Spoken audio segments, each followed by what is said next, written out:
Seigneur Dieu, à prendre au sérieux les abîmes qui nous séparent de toi. Comment les franchir? Comment parvenir jusque dans ta présence? Heureusement que cela ne dépend pas de nous. Heureusement que ce soit toi qui accomplis le premier pas et qui viens vers nous en Jésus-Christ, ton Fils et notre frère aîné dans la foi et l'humanité. En lui, tu crées un pont entre nous et toi. En lui, tu nous permets de te reconnaître comme Père. En lui, tu nous tends la main d'une façon accessible à nos capacités de comprendre et tu nous accompagnes. Sa vie a été un don de soi à ceux qui reconnaissent leur besoin de ton pardon et de ta grâce. Sa croix a été assez grande pour atteindre le fond des abîmes qui nous séparent de toi. Sa croix a été assez large pour combler les distances entre le bord où nous sommes et celui où tu nous attends déjà. Qui est-ce qui a entendu parler d'une chose pareille? Qui est-ce qui a osé l'imaginer? Merci, Seigneur Dieu, pour ce renversement de l'ordre des images que les humains se sont construites à ton sujet. Merci parce que nous n'avons pas à accomplir d'autre chose que recevoir de toi et nous laisser combler par toi. Merci parce que tu ne crains pas les qu'en diront les gens, mais tu laisses libre cours à ta bonté, même au prix de t'abaisser vers nous, et comme abandonner ta puissance et ta gloire, l'instant d'un geste et pour l'éternité. Amen.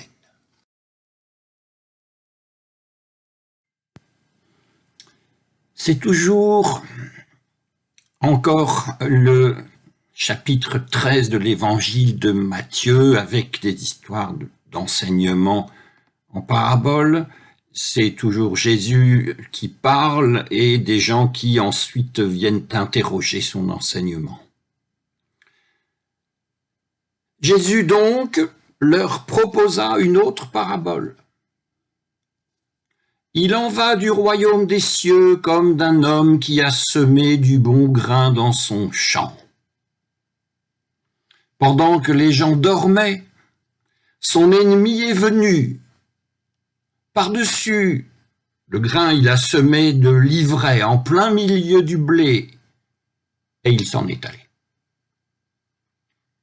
Quand l'herbe eut poussé et produit l'épi, alors apparut aussi l'ivraie. Les serviteurs du maître de maison vinrent lui dire: Seigneur, n'est-ce pas du bon grain que tu as semé dans ton champ? D'où vient donc qu'il s'y trouve aussi de l'ivraie? Et Jésus leur dit: Non, ce n'est pas Jésus, pardonnez-moi, je continue. Le maître leur dit: C'est un ennemi qui a fait cela. Les serviteurs lui disent: Alors veux-tu que nous allions la ramasser? Non, dit le maître, de peur qu'en ramassant l'ivraie, vous ne déraciniez le blé avec elle. Laissez l'un et l'autre croître ensemble jusqu'à la moisson, et au temps de la moisson, je dirai au moissonneur: Ramassez d'abord l'ivraie et liez-la en botte pour la brûler. Quant au blé, recueillez-le dans mon grenier. Il leur proposa encore, Jésus donc leur proposa encore une autre parabole. Le royaume des cieux est comparable à un grain de moutarde qu'un homme prend et sème dans son champ. C'est bien la plus petite de toutes les semences, mais quand elle a poussé, elle est la plus grande des plantes potagères. Elle devient un arbre si bien que les oiseaux du ciel viennent faire leur nid dans ses branches. Et il leur dit encore une autre parabole. Le royaume des cieux est comparable à du levain qu'une femme prend et enfouit dans 3 mesures de farine, si bien que toute la masse lève. Tout cela donc, Jésus le dit aux foules en parabole. Il ne leur disait rien sans parabole, afin que s'accomplisse ce qui avait été dit par le prophète.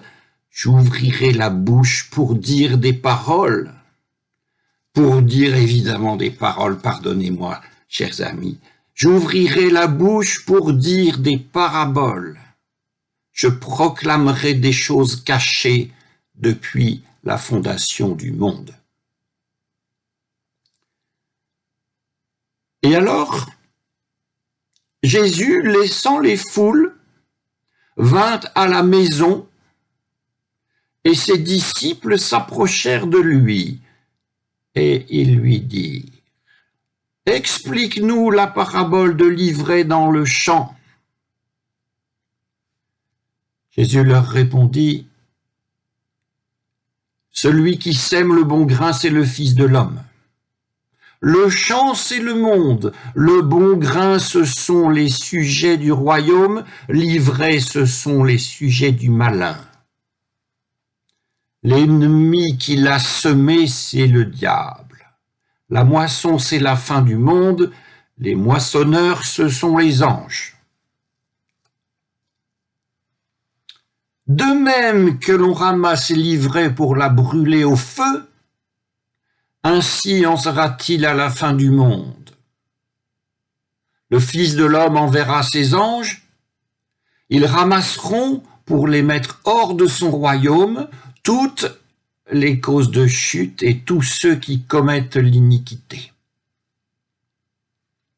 Et ils les jetteront dans la fournaise de feu.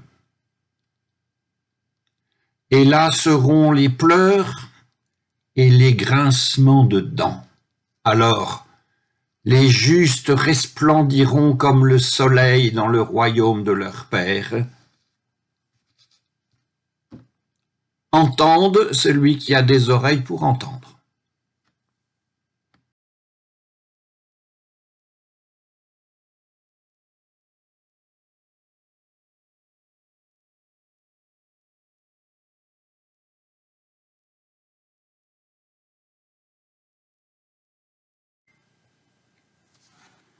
Selon Matthieu 13, verset 35, l'enseignement de Jésus en parabole accomplit une prophétie.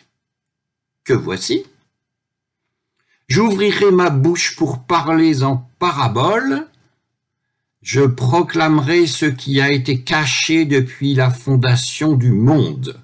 Cette prophétie peut être trouvée dans aucun livre prophétique, mais bien plutôt au psaume 78, et c'est le verset 2. Voici. J'ouvrirai ma bouche pour parler en parabole, je proclamerai des messages obscurs du passé. Ce verset est le commencement d'un grand et ancien cantique religieux et historique que Matthieu apparemment utilise comme une prophétie spirituelle au-delà de tout langage. Bon, ce cantique est écrit en hébreu, puis traduit en grec, puis revient en hébreu, fait son chemin vers nous via le latin jusqu'au français. Les traducteurs et commentateurs, chacun arrivant avec ses propres présuppositions, peuvent choisir entre une compréhension spirituelle et on pourrait presque dire une compréhension mystique, et une compréhension historique presque matérialiste, pas forcément dans le sens marxiste, dans le sens où il n'y a que de la matière, une compréhension matérialiste du texte, Les commentateurs et traducteurs ont encore bien d'autres choix, mais gardons ces deux-là pour aujourd'hui. Premièrement, première voie, une voie spirituelle. Et dans une note de bas de page, le commentateur français de la traduction écuménique de la Bible affirme que la révélation des mystères divins requiert l'enseignement en parabole. Pourquoi pas?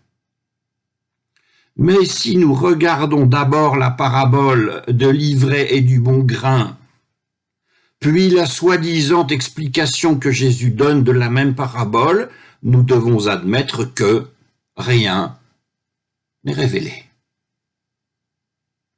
Ce qu'on nous donne n'est pas une révélation, pas même une explication, mais une pauvre allégorie, c'est-à-dire un mot remplace un autre mot, un mot remplace une réalité très bien située, bien bordée, bien moulée, si l'on peut dire, et c'est tout. Et pour ce qu'il en est de la fin des temps, les questions essentielles qui sont posables en de telles circonstances ne sont ici ni posées, ni a fortiori même entamées. Quand? Comment? Qui? Voyez-vous? Et notre propre hypothèse pour ce qui concerne les mystères divins, c'est qu'ils doivent demeurer et demeurent effectivement, j'oserais dire, toujours des mystères. Chacune de leurs révélations signifie qu'ils sont des mystères depuis la fondation du monde et qu'ils demeureront des mystères jusqu'à la fin du monde et plus encore, même après que l'espèce humaine aura disparu. Cela, c'était sur la voie spirituelle qui n'en est pas une finalement, et ou voie spirituelle ou voie mystique. Deuxièmement, et deuxième voie, histoire. Certains traducteurs et commentateurs choisissent de comprendre le psaume 78 et ses citations comme un enseignement sur les temps anciens. C'est-à-dire, l'histoire nous apprend quelque chose, et en particulier quelque chose de Dieu. On peut le dire, pourquoi pas. Tôt ou tard, les royaumes humains arrivent à leur fin et d'autres royaumes émergent ou relèvent la tête, comme le royaume de Juda juste après la destruction du royaume d'Israël par l'Empire assyrien 721, chute de Samarie. C'est une vision matérialiste aussi de l'histoire, mais qui ne triche pas sur la spiritualité, ni d'ailleurs sur la théologie, dans une vision apparemment moins matérialiste, celle du psaume 78.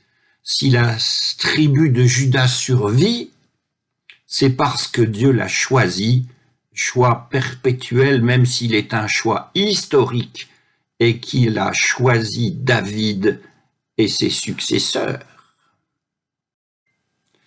Raison divine de ce choix, c'est l'histoire qui parle. Les autres tribus, ceux-là du nord, ont désobéi, ils ont été infidèles, ils se sont prostitués avec Baal et Astarté. Voilà ces choses, ces accusations historiques, et ils ont donc été balayés par Dieu, qui est Seigneur de l'histoire. Ceci semble ne pas être du tout matérialiste, n'est-ce pas, sauf si on fait l'hypothèse que cette leçon est donnée par les prêtres et les scribes de Juda bien longtemps après les faits. C'est pour eux-mêmes, bien sûr, et pour leur peuple de Juda qu'ils expliquent leur propre survie. Et on le sait, ils ont des raisons de le faire, ils sont survivants, voire vainqueurs, et ce sont toujours les vainqueurs et survivants qui écrivent l'histoire et qui écrivent aussi la Bible. Pas tout à fait toujours peut-être, mais beaucoup quand même. Et donc une telle compréhension matérialiste est plutôt embarrassante. Finalement, si on y pense, elle peut vous arranger si vous êtes dans le bon camp, mais elle peut être aussi embarrassante parce qu'elle signifie que la révélation de Dieu, l'élection divine, l'enseignement de Jésus en parabole, etc., ne sont rien de plus qu'une conscience particulière de soi qui fait face à une écriture particulière de l'histoire dans laquelle on se célèbre soi-même. En fait, Dieu est arrimé à votre propre personne. Et on devine de quel poids autoritaire, voire totalitaire, seront chargées les institutions comme le temple et la royauté, institutions instituées dans cette perspective de pensée. Mais même dans la perspective matérialiste que nous explorons ici, tout n'est pas réduit à une seule histoire. Dans un petit recoin du prophète Jérémie, chapitre 36, pour bien vous le dire, la lignée des descendants du roi David se voit maudite à jamais. Aucun de tes successeurs, de tes fils ne s'assiera jamais sur ton trône ou sur mon trône, dirait Dieu. La lignée des descendants du roi David se voit maudite à jamais parce que l'un de ses princes régnants a brûlé ce qui apparaissait être le premier livre prophétique écrit. Jérémie 36. Et à la limite, Dieu n'y est pour rien là-dedans. C'est l'objet. Brûler le livre, c'est rompre l'alliance, mais c'est pas une alliance avec Dieu forcément. On en est bien loin, mais une alliance avec l'histoire, avec le faible et avec la parole. Faute de cette alliance, tout s'écroule. Avec tout cela, est-ce que la révélation de Dieu est une histoire que les gens se racontent à eux-mêmes?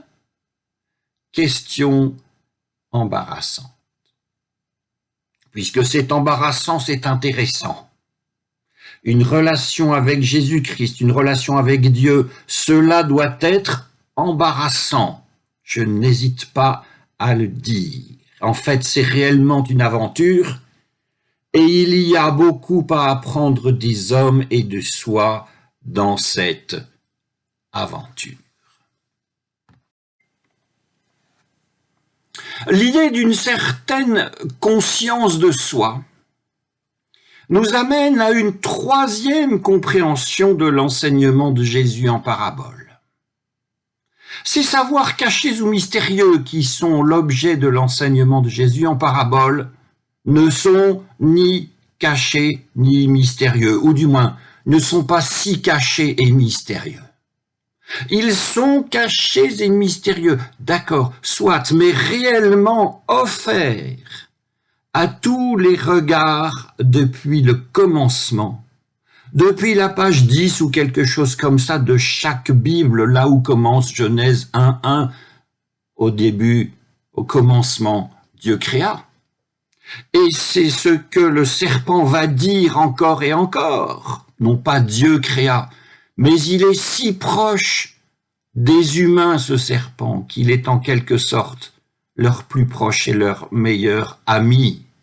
Ami inconnu, mais ami tout de même si c'est dans une certaine forme de duplicité. Plus on prétend ne rien avoir à faire avec le serpent, plus il est proche. Le nier, c'est se rendre à lui, et le combattre, c'est combattre pour lui. Eh bien, la tentation, la seule tentation dont traite le Notre Père, est cette chose que Jésus aborde dans son enseignement en parabole, et c'est une chose qui n'est ni cachée, ni mystérieuse. L'enseignement de Jésus en parabole peut être toute la vie de Jésus, peut-être toute la révélation de Dieu aux humains jusqu'au Christ en croix, ne parle que de cela. et peut être résumée en une seule question redoutable. Que voulons-nous être? Et il y a une alternative. Que voulons-nous être? Des humains ou des dieux? Question difficile pour chacun, pour chacune. Que veux-tu être? Une personne humaine ou Dieu? Un serviteur sans mérite, comme on le lit dans l'évangile de Luc, ou un seigneur? Un humble croyant ou un brillant, sans que ce soit vulgaire, un brillant je sais tout?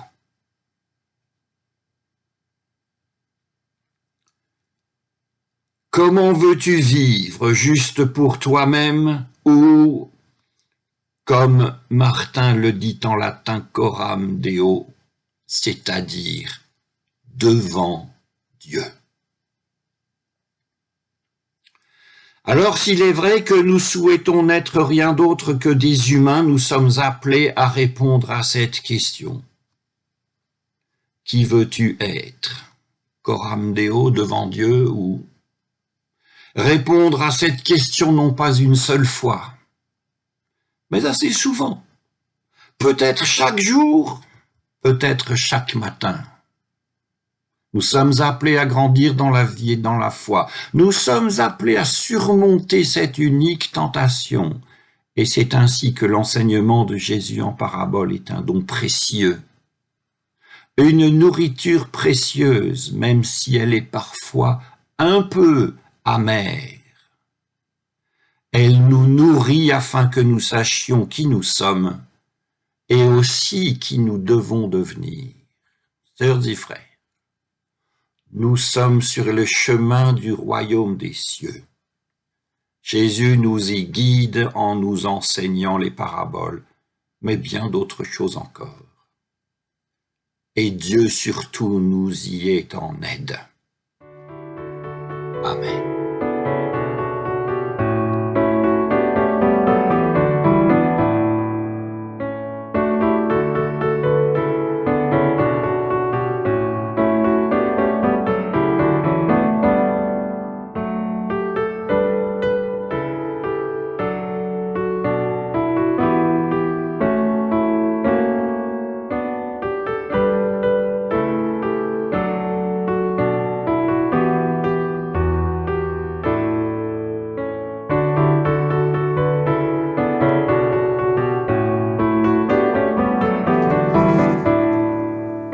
Seigneur Dieu, tu sais mieux que nous-mêmes ce que nous sommes.